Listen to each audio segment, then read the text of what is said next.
ચાલો મિત્રો, આપણે દ્વિચલ સુરેખ સમીકરણની અંદર પાછું લેક્ચર નંબર 3 ની અંદર તમારું સ્વાગત છે. ધોરણ 10 પ્રકરણ 3 આપણે ગણિતની અંદર આ ચેપ્ટર છે દ્વિચલ સુરેખ સમીકરણ.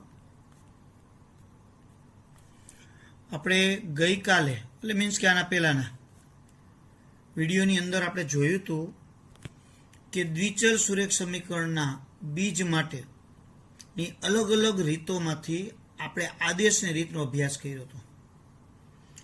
તો આજે આપણે દ્વિચલ સુરેખ સમીકરણના ઉકેલ માટેની બીજી રીત એટલે લોપની રીતનો આપણે ઉપયોગ કરવો છે. તો લોપની રીતે દ્વિચલ સુરેખ સમીકરણ એટલે કે સમીકરણ યુગ્મનો ઉકેલ આપણે આ રીતનો ક્યાંક ને ક્યાંક ઉપયોગ કરતા જ હોઈએ છીએ અને તમે પણ કરેલો ક્યાંક ક્યાંક હશે, બહુ નહીં પણ હવે પછી તમે બહુ ઉપયોગ કરશો. પણ ત્યારે તમને આખી થિયરી પદ્ધતિ એનો બહુ ખ્યાલ નહોતો. તો મિત્રો, હવે આજે આપણે લોપની કઈ રીતે ઉકેલી શકાય, લોપની રીતે સમીકરણનો ઉકેલ તે જોશું. લોપ એટલે શું? આમ તો લોપ એટલે દૂર કરવું, કાઢી નાખવું, ટૂંકમાં જે એનું અસ્તિત્વ છે એમાંથી એને દૂર કરી નાખવું એટલે લોપ કહેવાય. તો બે સમીકરણમાં આપણે બે ચલ હોય, એક એક્સ હોય અને બીજો વાય હોય. તો એમાંથી એક ચલને કાઢી નાખીએ એટલે ઓટોમેટિક એક ચલ જ વધે અને એનો જવાબ મળે એટલે આપણો ઉકેલ થઈ જાય. બહુ સિમ્પલ ને સાદી રીત છે. પરીક્ષાની અંદર આપણે કુલ 4 રીત છે, એમાંથી 3 રીત આદેશ, ત્યાર પછી લોપની અને ચોકડી ગુણાકારની. એમાંથી એક પ્રશ્ન 2 માર્કનો પૂછાય પૂરી શક્યતા ગણાય. આપણે સમીકરણો બનાવતા શીખશું કુટ પ્રશ્નમાં, પછી એ સમીકરણનો ઉકેલ પણ આ 3માંથી કોઈ પણ એક રીતે આપણે ઉકેલશું. એટલે પદ્ધતિઓ આપણને આવડવી બહુ જરૂરી છે અને દરેકને બધી રીતો ઉકેલ શોધવાની આવડવી જોઈએ. તો ચાલો લોપની રીતે આપણે સમીકરણના દાખલા જોઈએ, જો કઈ રીતે ઉકેલી શકાય. તમને એક અહીંયા ઉદાહરણમાં સમજાવું છું. 4x - 3y = 2 અને 5x - y = 8 આ બે સમીકરણો છે. તો આ સમીકરણોનો લોપની રીતે ઉકેલ મેળવો.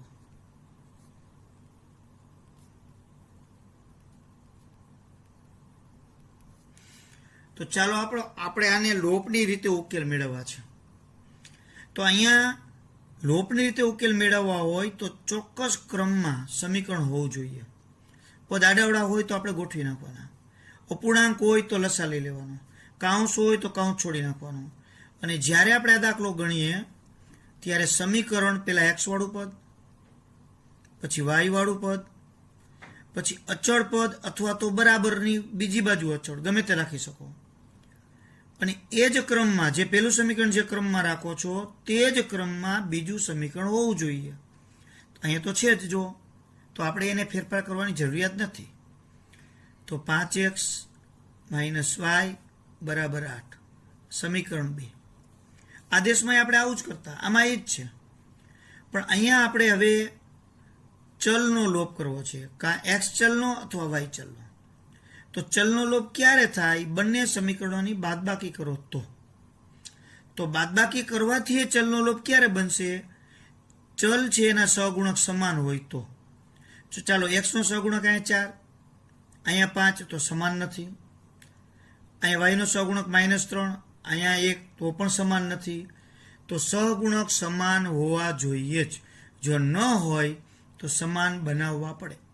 તો આપણે જાણીએ છીએ કે અહીંયા હું 3 મૂકી દઉં તો 3y 3y થઈ જાય. જો તો સમીકરણ 2માં વાયનો સહગુણક હું 3 બનાવું એટલે મારે 3 વડે ગુણવા પડે. તો કોઈ પણ એક પદને 3 વડે ગુણો તો આખા સમીકરણને ગુણવા જ પડે, નહીતર તો સમીકરણનું મૂલ્ય બદલાઈ જાય. એટલે અહીંયા વાયને મારે 3 વડે ગુણવા માટે આખા સમીકરણને 3 વડે ગુણવા પડે. તો અહીંયા હું શું કરીશ? સમીકરણ 2ને 3 વડે ગુણવા પડે એટલે 3 ગુણ્યા સમીકરણ સમીકરણ 2 ને 3 એટલે 3 ગુણ્યા સમીકરણ 2 લેતા. તો ચાલો સમીકરણ 1 ને આપણે ગુણતા નથી, તો સમીકરણ 1 એમનેમ જ. ફક્ત કેને ગુણ્યા છે આપણે?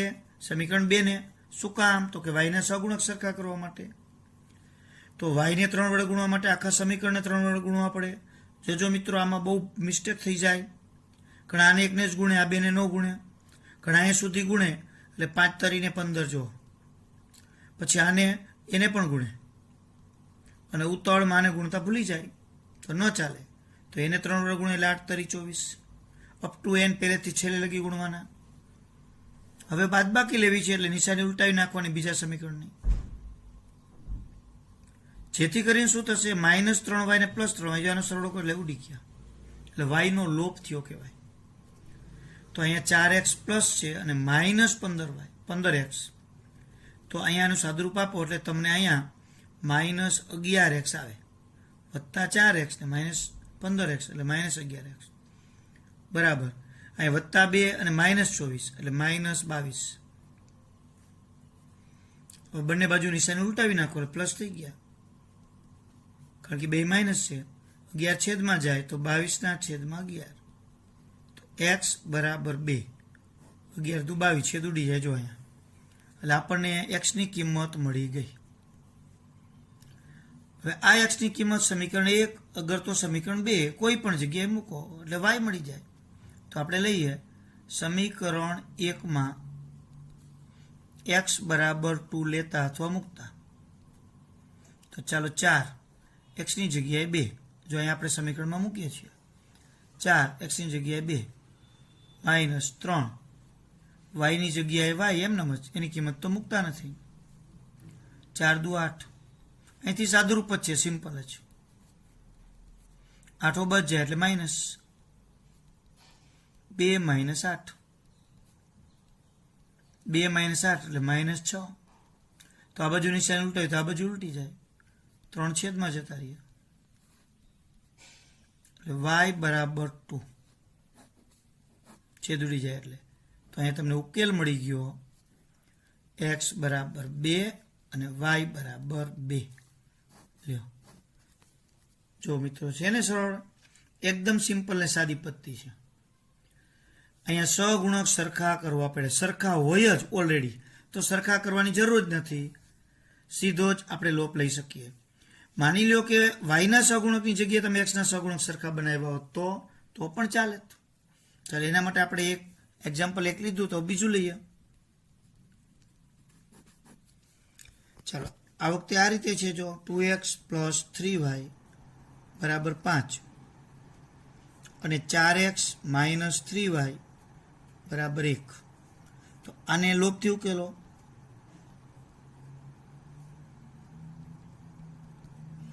તો અહીંયા સમીકરણ 2x + 3y બરાબર 5 નંબર 1, 4x - 3y બરાબર 1 નંબર 2. અહીં y ના સહગુણક સમાન જ છે. જો તમે કે સાહેબ એ ભલે સમાન રહ્યા, મારે તો x ના સરખા કરવા છે, તો એ કરી શકો, પણ એક સમાન હોય તો બીજું કરવાની જરૂર નથી, દાખલો સરળતાથી થઈ જાય. સમીકરણ 1 અને 2 નો લોપ લેતા જો બરાબર બંને સમીકરણ આ રીતે જ મૂકી દેવાના. નિશાની તો કે ઉલટાવેલી જ છે, જો અહીંયા એક પ્લસ ને માઇનસ જ છે તો ઉલટાવવાની જરૂરિયાત નથી. સમાન નિશાની હોય તો ઉલટાવવાની, જેથી કરીને ઉડી જાય. કેમાં જોવાનું? એ સહગુણક જેના સરખા છે તેમાં, અથવા સહગુણક સરખા બનાવ્યા તેમાં. તો અહીંયા ઉડી ગયા. તો 4 ને 2 6x, તો અહીંયા 5 ને 1 6, 6/6 ઉડી જાય એટલે 1. આ કિંમત x બરાબર 1 એ સમીકરણ 1 અથવા 2 માં લેતા. તો સમીકરણ 2 માં x ની જગ્યાએ, જો અહીંયા 2x + 3y બરાબર 5 છે, તો x ની જગ્યાએ 1, 3y બરાબર 5. 2 કુ 2 બચ જાય એટલે માઇનસ. તો અહીંયા થઈ ગયા 3 છેદમાં આવી જશે એટલે 3/3 y બરાબર 1. લ્યો તમને અહીંયા ઉકેલ જવાબ તો લખવાના જ, ઉકેલ x બરાબર 1 અને y બરાબર 1 લ્યો. એટલે આ રીતે આપણને લોપની રીતે ઉકેલ કહેવાય. આ બધા સિમ્પલ દાખલા જ છે. લોપની રીત છે એ કાંઈ અઘરી રીત નથી, સરળ જ રીત છે. તો હવે આપણે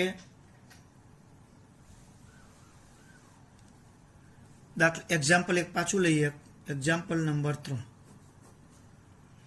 તો એક્ઝામ્પલ 3માં જો આ રીતે છે, 3x - 5y બરાબર 3 અને 2x + 3y બરાબર -17 એ લોપથી ઉકેલો.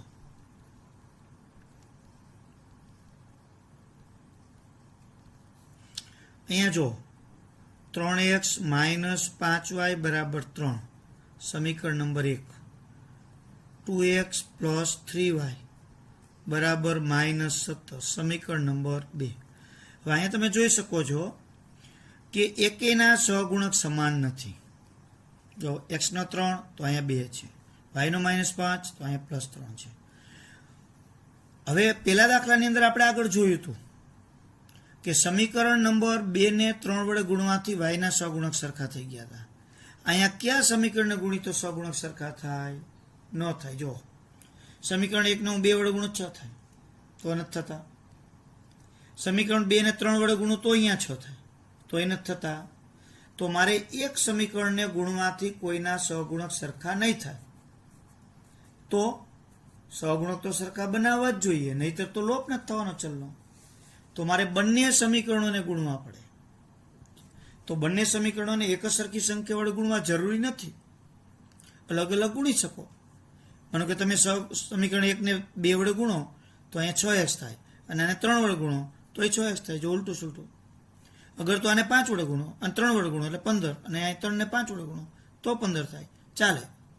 ટૂંકમાં તમે સમીકરણ 1 ને ગમે એટલા વડે ગુણવાની છૂટ, 2 ને ગમે એટલા વડે ગુણવાની છૂટ, તમારે મરજી પ્રમાણે ગુણો, પણ સહગુણક સરખા થઈ જવા જોઈએ. એ પહેલી જ આપણી પ્રાથમિક જરૂરિયાત છે. સહગુણક સરખા નહીં થાય તો ચલ નહીં જાય. તો ચાલો આપણે અહીંયા ગુણીએ. સમીકરણ 1 ને 2 વડે તો 2 ગુણ્યા સમીકરણ 1, અને સમીકરણ 2 ને 3 વડે તો 3 ગુણ્યા સમીકરણ 2 લેતા આવું બધું લખવાનું. તો ચાલો આને 2 વડે ગુણીએ એટલે 6x. ખૂબ જ ચીવટ રાખવાની. આને 2 વડે ગુણો એટલે 10y, અને આને 2 વડે ગુણો એટલે 6. પહેલેથી ચાલુ કરો તો છેક સુધી 2 વડે ગુણવાના. અહીંયા 3 વડે ગુણવાના. 3 દુ 6x, 3 3 9y, અને 3 વડે ગુણો એટલે 17 તરી 51. જો ભૂલ ક્યાંય ન થઈ જાય, જોવાનું છે. હવે 6x તો ઉડે નહીં, કારણ કે 2 પ્લસ તો નિશાની ઉલટાવી પડે. પણ જો 1 પ્લસ ને માઇનસ હોત તો નિશાની નહીં ઉલટાવવાની, ઉડી જાત. હવે અહીંયા ખાસ જો 10y માઇનસ, ઉતાવળમાં પ્લસ 9y નો લેવાઈ જાય. માઇનસ ગણવાના, નિશાની ઉલટાવેલા. તો -10y અને -9y તો -19y આવે. +6 અને +51 એટલે 57 થાય. હવે નિશાની ઉલટાવી નાખો તો આ માઇનસ થઈ જશે. તો 19y બરાબર -57. તો હવે 19 છેદમાં જાય તો y બરાબર -57 ના છેદમાં 19. આ માઇનસ છે. 19 તરી 57, તો y બરાબર -3. આવું તમને y નું મૂલ્ય છે એ મળે છે. હવે આ કિંમત y ની મેળવી અહીંયા. તો સમીકરણ 1 કે 2 કોઈ પણમાં લઈ લો. સમીકરણ 1 માં y બરાબર -3 લેતા. તો ચાલો સમીકરણ 1 આપણા અહીંયા છે. જો 3x એમનું -5, y ની જગ્યાએ -3 બરાબર 3. સાદુરૂપ આપી ઓછે ઓછે -15. 15 ઓ બાજુ જાય એટલે માઇનસ થઈ જાય. આપણે જાણીએ છીએ કે -12, 12 છેદમાં 3 એટલે -4. તો અહીંયા આપણને ઉકેલ મળી ગયો. x બરાબર -4 અને y બરાબર -3.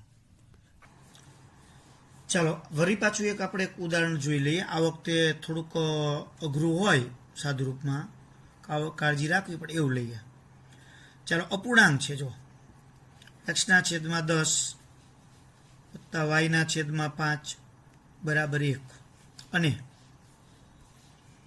x/8 વત્તા y/6 બરાબર 15. હવે ગમે તેવા આવા જો છેદમાં સંખ્યાવાળા અપૂર્ણાંક હોય, કાઉન્સવાળા હોય, પોઈન્ટવાળા હોય, જે કાંઈ હોય એવા આદેશમાં આપણે જોઈ ગયા હતા આદેશનીતમાં, એ જ રીતે પેલા સમીકરણને પ્રમાણિત સ્વરૂપમાં ગોઠવવું જ પડે, લાવવું જ પડે. તો લસા લઈ લેવાનો. અહીંયા 10 અને 5 છે એટલે 10 લસા આવે. તો આપણે 10 લસા લઈએ. જો દાખલો આપણે ગણીએ તો રકમ આપી હોય તો પાછા ફરીથી એકવાર લખી અને અહીંયા લસા લેવાનો. તો 15 અહીંયા 10 અને 5 છે એટલે 10 લસા આવે. તો અહીં 10 છે એટલે અહીંયા 9 ગણવા પડે, 5 છે એટલે 2 વડે ગુણવા પડે, 5 દુ 10, અને અહીંયા 10 વડે ગુણવા પડે એટલે 10, અને આપી દઈએ સમીકરણ નંબર 1. અને બીજું અહીંયા સમીકરણ બનશે x/8 y/6 બરાબર 15. જો અહીંયા 6 અને 8 છે એટલે લસા અહીંયા તમારે આવશે 24. 8ના ગુણાંકમાં આવે, આપણે ભાવે છે 8ના ગુણાંકમાં 8 લઈએ તો 6 ગુણીએ તો 8 ન થાય, પણ 8માં આગળ જઈએ 16, 16માં જો 6 ન આવે 24માં આવે, 8 તરી 24, 6 ચોક 24. તો અહીંયા લસા તમારો 24 આવે છે. તો x ને 6 વડે ગુણે, કારણ કે અહીં 6 ચોક 24 તો જ થાય, અહીંયા 8 ગુણે, અને 25 ને 24 વડે ગુણે એટલે 25 ગુણ્યા 24 કરી નાખો એટલે 360 થાય. તો આપણું બીજું સમીકરણ થયું 6x પ્લસ 8y બરાબર 360, સમીકરણ નંબર 2. હવે અહીંયા આપણને આ બે સમીકરણો મળી ગયા. 8 તરી 24, સોરી અહીં 3x આવશે, 3x 4y અને 360.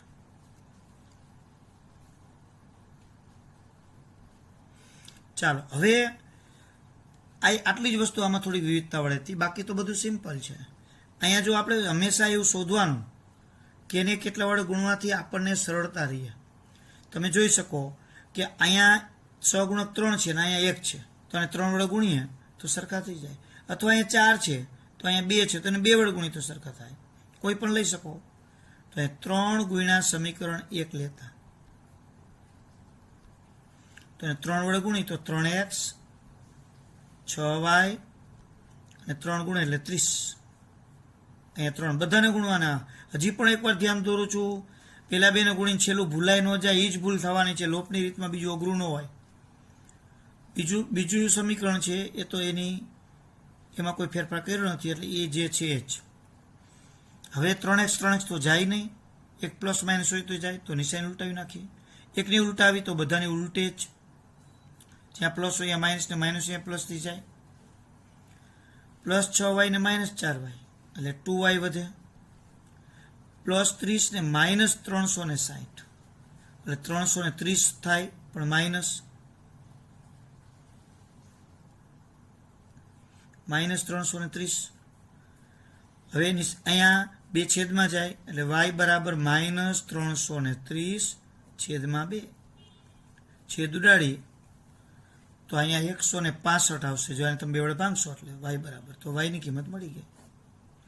તો આ કિંમત હવે સમીકરણ 1 અથવા 2 માં મૂકીએ તો સમીકરણ 1 માં જ મુકાય. નાનું સમીકરણ છે. જો સમીકરણ 1 પરથી તો સમીકરણ 1 આપણે છે x વત્તા 2y બરાબર 10. x એમનો, y ની જગ્યાએ માઇનસ 165. આ બેનો ગુણાકાર કરી નાખો એટલે 165 ગુણ્યા 2 એટલે 330 માઇનસ 330 ઓબા જાય એટલે પ્લસ થઈ જાય અને 10 ઉમેરાય એટલે 340. તમને ઉકેલ મળી ગયો x બરાબર 340 અને y બરાબર 165 માઇનસ. એટલે અપૂર્ણાંક હોય તો બીજું કંઈ નવીનતા નથી, ફક્ત લસા લઈ અને સાદું સમીકરણ બનાવવાનું. આખા સમીકરણ લસા લ્યો એટલે છેદ નીકળી જાય. એ તો રૂલ્સ છે, એ તો રીએ જ. એટલે છેદ નીકળી ગયો એટલે દાખલો સરળતાથી કરી શકાય. એટલે આવા બધા દાખલાઓ છે એ લોપની રીતમાં આવે. આમ અઘરી કાંઈ વસ્તુ છે જ નહીં, થોડીક પ્રેક્ટિસ કરવી પડે. એક આપણે ઉદાહરણ વિશિષ્ટ પ્રકારનું લઈએ. વિશિષ્ટ પ્રકારનું ઉદાહરણ આપણે તો વિશિષ્ટ કેવું, જો એક્સના છેદમાં એ, વાયના છેદમાં બી, એ વત્તા બી અને એક્સના છેદમાં એ વર્ગ વત્તા વાયના છેદમાં બી વર્ગ બરાબર 2 ને લોપથી ઉકેલો. એક વસ્તુ સમજી લ્યો મિત્રો, લોપનો અર્થ એવો છે કે સહગુણક સરખા થવા જોઈએ. એના માટે તમારે કેટલા વડે ગુણવા, શું કાંઈ કરવું એ પરિસ્થિતિ ઉપર જાય. પછી સહગુણકમાં એ હોય, બી હોય, સંખ્યા હોય, કોઈ પણ હોય, પણ સહગુણક સરખા થવા જોઈએ. જો સહગુણક સરખા થાય એટલે તે ચલ નીકળી જાય એટલે ઉકેલ મળે જ. ચાલો અહીંયા જો, અહીંયા પહેલાં તો આવું સમીકરણ છે એટલે જોઈને જ તમને એવું લાગશે કે ઓહો આમાં આવું કેવી રીતે કરવું. સિમ્પલ છે. તો પહેલાં તો લસા લઈ જ લઈએ. તો લસા લેવા માટે અહીંયા એ છે, અહીંયા બી છે, અહીંયા કાંઈ ન હોય તો એક ગણાય, બધું અલગ અલગ જ ગણાય. એ બી આપણે લસા આવે. આના છેદમાં આપણે આગળ સાદુરૂપમાં ખૂબ શીખી ગયા. છેદમાં એ છે તો એ નો ગુણે, બાકીનું બધું ગુણે એટલે બી ગુણે. એટલે અહીંયા આપણે દાખલો ગણીએ તો અહીંયા બી એક્સ થશે. અહીંયા છેદમાં બી છે એટલે આને એ ગુણશે વાયને એટલે એ વાય થશે. અહીંયા એ બી બે ગુણશે તો એને એ બી બે ગુણે તો એ ગુણ્યા એ એટલે એ વર્ગ થઈ જશે અને સાથે બી. અહીંયા પણ એ બી બે ગુણે તો બી ગુણ્યા બી એટલે બી વર્ગ થશે અને સાથે એ એટલે એ બી સ્ક્વેર થશે. સમીકરણ નંબર 1. એવી જ રીતે અહીંયા લઈએ જો, તો એ વર્ગ અને બી વર્ગ છે તો અહીંયા એ વર્ગ છેદમાં છે એટલે એને બી વર્ગ ગુણે એટલે બી વર્ગ એક્સ થશે. અહીંયા એ વર્ગ વાય થશે અને અહીંયા એ વર્ગ બી વર્ગ બે ગુણે બે ને એટલે 2 એ વર્ગ બી વર્ગ આવશે. નંબર 2. એટલે પેલા આ રીતે સમીકરણને બનાવવું જ પડે. તમે કહો સાહેબ અહીંયા 1 2 3 4 પદ ભલે ન હોય, એક્સ વાળું એક, વાય વાળું એક પદ છે પૂરું, અને આ ભલે 2 પદ હોય, એ બધું અચળ. તો ચાલો સહગુણક સરખો કરીએ. જો એક્સનો સહગુણક સરખો કરવો હશે તો તમારે એને બી વડે ગુણવા પડશે. વાયનો સહગુણક સરખો કરવો હશે તો તમારે એ વડે ગુણવા પડશે, કારણ કે તો જ એ વર્ગ થશે. તો ચાલો આપણે એક્સનો સહગુણક સરખો કરીએ તો બી ગુણ્યા સમીકરણ 1 લેતા, 1 લઈ લોપ લેતા, ચાલો આને બી વડે ગુણીએ જો તો બી વર્ગ એક્સ, અહીંયા ગુણીએ તો એ બી વાય, અહીંયા બી વડે ગુણીએ તો એ વર્ગ તો છે જ, અને બી ગુણે એટલે બી વર્ગ થશે. આને અહીંયા આપણે બી વડે ગુણવા છે. જો બધાને બી વડે ગુણવાના છે, એવું નથી આ એકને જ. આને ગુણ્યા, આને ગુણ્યા, આને બી વડે ગુણ્યા, આને બી વડે ગુણી તો એ બી વર્ગ ગુણ્યા બી એટલે બીનો ઘન. ચાલો અહીંયા બી વર્ગ એક્સ, એ વર્ગ વાય અને 2 એ વર્ગ બી વર્ગ એમ નામ નિશાની ઉલટાવી નાખી એટલે આ જતા રહ્યા. અહીંયા આવ્યા તમારે એ બી વાય અને માઇનસ એ વર્ગ વાય. જો આવા બે પદ આવ્યા, બેના સહગુણક અલગ અલગ આવ્યા છે પણ છે વાય વાળા પદ. એ જ રીતે અહીંયા જુઓ તો એ વર્ગ બી વર્ગ પ્લસ અને -2 એ વર્ગ બી વર્ગ, તો એ બેનું સાદુરૂપ આપો એટલે માઇનસ એ વર્ગ બી વર્ગ વધે. જો મિત્રો બરાબર કાળજીપૂર્વક સમજજો. એક વખતમાં ન સમજાય તો વિડીયો બીજી વખત જોવાનો. આ દાખલો થોડોક અઘરો ગણાય, હેલામાં ન આવે એટલે ચીવટ રાખવાની છે કે અહીં એ વર્ગ બી વર્ગ છે -2 એ વર્ગ બી વર્ગ છે તો -2 છે અને પ્લસ એક વખત છે એટલે માઇનસ એ વર્ગ બી વર્ગ વધે અને હજી આ એ બીનો ઘન તો વધે જ. ચાલો હવે શું કરવાનું જોજો. આમાંથી વાય કોમન લઈ લઈએ. કોઈ એમ કે સાહેબ એ બી એ વાય કોમન ન નીકળે, એ નીકળે. ખાલી વાય કોમન કાઢશે, કારણ કે આપણે XY શોધો ને ખાલી વાય કોમન કાઢો તોય દાખલો થઈ જશે ગમે ત્યારે. તો અહીંયા વધશે એ બી અને માઇનસ એ વર્ગ. આમાંથી કોમન તો કે એ નીકળે. જો અહીંયા એ વર્ગ અને એ એટલે એ કોમન. અહીંયા બી વર્ગ અને બીનો ઘન તો કોમન નીકળશે અહીંયા બી વર્ગ. તો આવા કોમન નીકળ્યા તો હવે અહીંયા વધ્યા એ માઇનસ એ, કારણ કે એ વર્ગમાંથી એ, અને અહીંયા વધશે માઇનસ બી વર્ગ કોમન નીકળી ગયા એટલે એ એટલે બી પણ પ્લસ, કારણ કે આ માઇનસ ને આ પ્લસ આ રીતે વધ્યા છે. હવે આપણે ઘણી આ કોમન તો કાઢી જ લખવાના. ઘણી વખત એવું ન થાય ક્યારે કઈ ઉડી જશે, એ તો પરિસ્થિતિ આપણને બતાવે. તો આ એમનેમ જ. હવે અહીંયા ગુણાકાર છે એટલે છેદમાં જતા રહીએ. હવે જોવાનું કે આ કાઉન્સ ઉડે છે તો કે કોમન નીકળે તો ઉડે, તો કોમન કાઢવાના. પ્રથમ જ આપણે એમ થાય કાંઈ કાઢી દીધા હોત તો ઘણી વખત છે એ ફાયદારૂપ નીવડે, પણ ઘણી વખત ન પણ નીવડે. એટલે પરિસ્થિતિ પ્રમાણે ચાલવાનું. ચાલો આમાંથી એ કોમન લઈ લઈએ. આમાંથી કોમન લઈ લઈએ તો બી માઇનસ એ, જો માઇનસ એ પ્લસ બી અને આઈ માઇનસ એ પ્લસ બી તો બે સમાન જ ગણાય. નિશાની સરખી હોય એટલે આગળ પાછળ ચાલે. એ ઉડી ગયા, આ એમાંથી એ ઉડી ગયા, તો બી વર્ગ આવે. તો અહીંયા વાય બરાબર બી વર્ગ તમને જવાબ મળી ગયો. હવે આ કિંમત આપણે સમીકરણ 1 અથવા 2 માં મૂકી દઈએ, ગમે તેમાં મૂકી શકો. ચાલો સમીકરણ 1 માં મૂકી દઈએ. તો બી એમનમ બી એક્સ વત્તા એ વાય એ વર્ગ બી વત્તા એ બી સ્ક્વેર, એ તો એમનમ જ સમીકરણ. હવે કિંમત મૂકીએ એટલે બી એક્સ એ વાયની જગ્યાએ બી વર્ગ એ વર્ગ બી વત્તા એ બી સ્ક્વેર બી એક્સ એમનમ, એટલે એ બી નો સ્ક્વેર ને એ બી નો સ્ક્વેર બે બાજુ તૂટી ગયા. જો એ વર્ગ બી વધ્યા, હવે બી છેદમાં જતા રહીએ તો બી ઉડી જાય. તો એક્સ બરાબર એ વર્ગ. તો આપણને ઉકેલ અહીંયા એવો મળ્યો એક્સ બરાબર એ વર્ગ અને વાય બરાબર બી વર્ગ. એટલે આ રીતે આપણે ઉકેલ મેળવી શકીએ. ફરીથી એકવાર સેજ નજર કરી લ્યો.